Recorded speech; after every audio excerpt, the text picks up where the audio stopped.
আসসালামু আলাইকুম। এই যে সামনের বাইকের যে ভাইটাকে দেখেন, ভাইয়ের পাটা মেবি ভেঙে গেছে।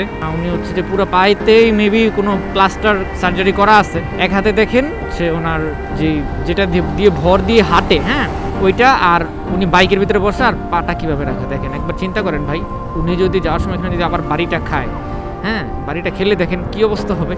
আবার কিন্তু এই জয়েন্টে থেকে আবার ছুটে যাবে। এখন এইভাবে কি আসলে আসাটা আদৌ ঠিক, আদৌ কি উচিত হয়েছে উনার?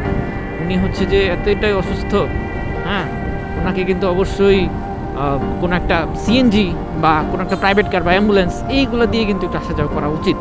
আপনারা কি মনে করেন? দেখেন এই যে ডানে দিয়ে ডানে দিয়ে বাস যাচ্ছে, মাঝখান দিয়ে হাইওয়ে রোড, উনি একটা বাইকের মধ্যে দিয়ে যাচ্ছে, এক পাটা একটু ডানে দিকে এভাবে ছড়ানো ছিটানো, এইভাবে আসলে জীবনের জন্য রিস্ক হয়ে যায় ভাই। কেন যে আমরা বাঙালি জাতিরা আসলে জীবনের রিস্ক নিয়ে সব কিছু করি, বিষয়টা আমাদের আদৌ জানা নাই।